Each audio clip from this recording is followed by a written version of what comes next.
കഴിഞ്ഞ ക്രിസ്മസിന് ഇസ്രായേലിലായിരുന്നു അതിന്റെ ആഘാതമെങ്കിൽ ഇത്തവണ അത് ഹമാസിനാണ്. നീണ്ടു നിൽക്കുന്ന ഈ യുദ്ധത്തിൽ ഉണ്ണിയേശു പിറന്ന ദിനത്തിലും യഹൂദ രാഷ്ട്രത്തെ സംരക്ഷിക്കാൻ ഇസ്രായേൽ ആയുധമെടുത്തു.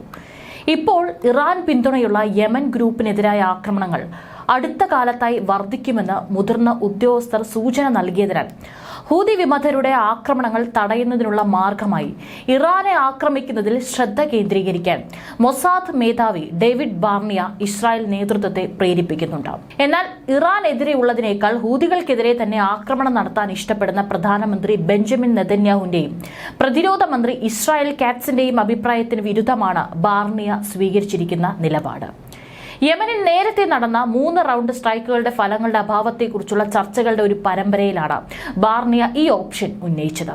വളരെ കാലമായി ടെഹ്റാന്റെ പിന്തുണ ആസ്വദിക്കുന്ന ഷിയ വിമത ഗ്രൂപ്പിന് ഫണ്ടും ആയുധവും നൽകുന്ന ഇറാന്റെ പിന്നാലെ പോകുന്നത് കൂടുതൽ ഫലപ്രദമാകുമെന്നാണ് മൊസാദ് മേധാവി വിശ്വസിക്കുന്നത്.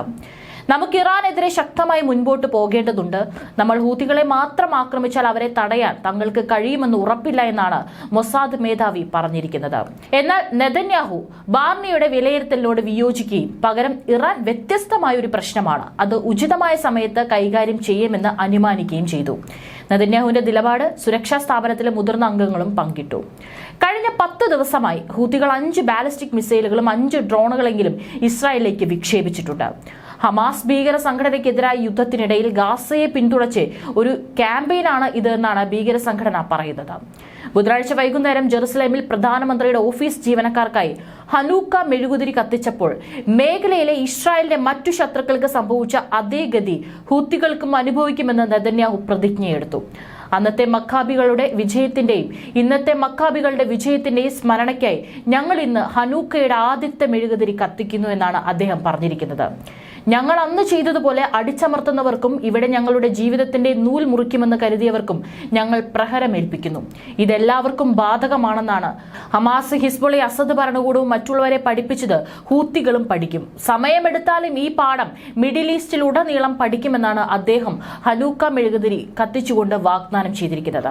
ഈ ഹനൂക്ക എന്ന് പറഞ്ഞാൽ ജൂതരുടെ 8 ദിവസം നീണ്ടു നിൽക്കുന്ന ഒരു ആഘോഷമാണ്. ഹനൂക്ക, ഹനാക്ക എന്നൊക്കെ പറയുന്നത് BC 2-ാം നൂറ്റാണ്ടിലെ മക്കാബായൻ വിപ്ലവത്തിന്റെ സമയത്ത് ജെറുസലേമിലെ വിശുദ്ധ ദേവാലയം പുനഃപ്രതിഷ്ഠിച്ചതിന്റെ സ്മരണയിലാണ് ഹനൂക്ക ആഘോഷിക്കുന്നത്.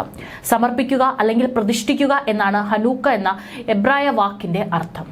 എബ്രായ കലണ്ടറിൽ കിസ്ലേവ് 25 മുതൽ 8 രാത്രിയാണ് ഇത് ആഘോഷിക്കുന്നത്. ഗ്രിഗോറിയൻ കലണ്ടറിൽ ഇത് നവംബർ അവസാനം മുതൽ ഡിസംബർ അവസാനം വരെയുള്ള കാലയളവിൽ വരാം. 9 ശാഖകളുള്ള മനോറ എന്ന മെഴുകുതിരി കത്തിക്കുന്നത് ഹനാക്കയിലെ ഒരു പ്രധാന ആചാരമാണ്. ഹനാക്കിയ എന്നും ഈ മെഴുകുതിരിക്ക് പേരുണ്ട്. ആഘോഷത്തിലെ 8 രാത്രികളിലും ഓരോ മെഴുകുതിരി കത്തിക്കുന്നു. 9ാമത്തെ മെഴുകുതിരി മറ്റുള്ളവ കത്തിക്കാൻ ഉപയോഗിക്കുന്നു. ഡ്രെയ്ഡൽ എന്ന പമ്പരം ഉപയോഗിച്ച് കളിക്കുന്നതും ഹനൂക്ക സമയത്തെ കുട്ടികളുടെ പ്രത്യേക വിനോദങ്ങളിൽ ഒന്നാണ്. കൊല്ലപ്പെട്ട ഇസ്രായേൽ അമേരിക്കൻ ബന്ദിയായ ഒമർ ന്യൂട്രയുടെ മാതാപിതാക്കളായ റോണനും ഒർണ ന്യൂട്രയും ചടങ്ങിൽ നെതന്യാഹുവിനോടൊപ്പം ചേർന്നു.